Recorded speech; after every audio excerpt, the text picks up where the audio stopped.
Israel Iran యుద్ధ ప్రభావంతో తెలంగాణలో పెట్రోల్ డీజిల్ కొరత ఏర్పడుతుంది.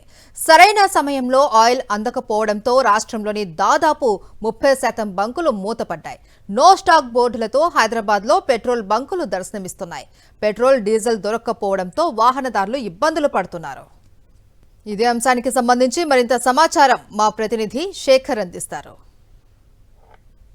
ఇరాన్ ఇజ్రాయెల్ యుద్ధం కారణంగా తెలుగు రాష్ట్రాల్లో పెట్రోల్ డీజిల్కి సంబంధించినటువంటి కొరత కూడా మొదలైంది అన్నటువంటిది మనకు గ్రౌండ్ లెవెల్లో కొంత కనిపిస్తూ ఉంది. ముఖ్యంగా తెలంగాణ రాష్ట్రంలో 3000కు పైచిలకు పెట్రోల్ డీజిల్కి సంబంధించినటువంటి బంక్స్ ఉంటే దాదాపు 30% బంక్స్ వరకు నో స్టాక్ బోర్డుతో వెలవెలబోతున్నటువంటి పరిస్థితులు ఉన్నాయని చెప్పుకోవచ్చు. ఇక ప్రతి బంకు దగ్గర దాదాపు హైదరాబాద్ నగరంలోనే సగంకి పైచిలకు 1500కు పైచిలకు బంక్స్ ఉంటాయి అన్నది అధికారులు చెప్తా ఉన్నారు. అట్లాగే అసోసియేషన్ సభ్యులు కూడా చెప్తా ఉన్నారు.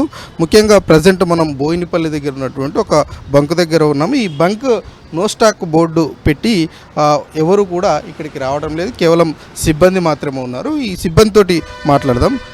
చెప్పండి, ఇక్కడ ఎన్ని రోజుల నుంచి బంద్ ఉంది? నిన్న ఇవాళనే బంద్. నార్మల్గా ఈ బంకులోకి ఓ పెట్రోల్ డీజిల్ కొట్టించుకోవడానికి ఎన్ని వెహికల్స్ రెగ్యులర్గా వస్తాయి? 8,000 to 10,000 వెహికల్స్ దాకా వస్తాయి మొత్తం ఫుల్ డేలా లైట్ 11:30 వరకు. నేను చూశాను, దాదాపు ఒక 15-20 నిమిషాలను చూశాను. చాలామంది 2 వీలర్స్ వాళ్ళు వచ్చి వెనక్కి వెళ్ళిపోతూ ఉన్నారు. దగ్గర ఉన్నటువంటి వాళ్ళంతా కూడా వాళ్ళకి ఏం చెప్తా ఉన్నారు? ఏం లేదు, స్టాక్ వస్తుందని. ఇప్పుడు ఆల్రెడీ ఇప్పుడు మేము ఇండియన్ పెట్టాము, అది వచ్చేస్తుంది. ఇప్పుడు స్టాక్ కూడా మన డిపో నుంచి రావడం లేట్ అవుతుంది అంతే. మేము అదే చెప్తాము ఇప్పుడు, ఎందుకంటే రెగ్యులర్గా మనకి ఇక్కడ గిరాకీ ఎక్కువ సేల్ ఉంటుంది మనకి. వాళ్ళకు కూడా అదే చెప్తాను, ఇప్పుడు వస్తుంది స్టాక్ అని చెప్పేసి. ఆల్రెడీ మేము ఇప్పుడు లోడ్ ఉంది వస్తుంది, ఆడ నుంచి రావడమే లేట్ మాకు.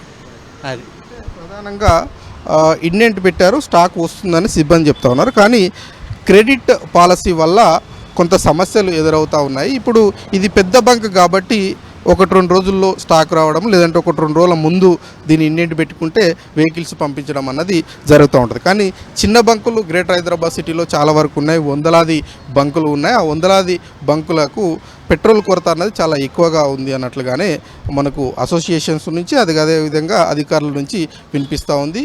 ఈ తీవ్రత ఇప్పుడు మొదలవుతూ ఉంది, 30-40% వరకు మాత్రమే ఉంది. ఈ కేంద్ర రాష్ట్ర ప్రభుత్వాలు కనుక వీటి మీద చర్యలు చేపట్టకపోతే, ముందస్తు జాగ్రత్తలు తీసుకోకపోతే కనుక మరొక వారం 15 రోజుల తర్వాత ఖచ్చితంగా దీని తీవ్రత ఎక్కువగా ఉంటుంది, కొరత కూడా పెరిగేటువంటి అవకాశాలు ఉంటాయి అన్నటువంటి నానుడి ఈ అసోసియేషన్ సభ్యుల నుంచి, అట్లాగే పెట్రోల్ బంకుల్లో పనిచేసేటువంటి సిబ్బంది నుంచి వినిపిస్తున్నటువంటి సిచ్యువేషన్స్ ఉన్నాయి. కాబట్టి రాబోయేటువంటి రోజుల్లో ఇబ్బంది జరగకూడదంటే కేంద్ర రాష్ట్ర ప్రభుత్వాలు చర్య చేపట్టాలని కోరుతా ఉన్నారు. మరి చూడాలి, రాబోయేటువంటి రోజుల్లో ఈ తీవ్రత తగ్గుతుందా లేదంటే పెరుగుతుందా అన్నది చూడాల్సి ఉంటుంది. వీడియో జర్నలిస్టు నాయుడుతో శేఖర్, సాక్షి టీవీ, హైదరాబాద్, బోయినపల్లి నుంచి.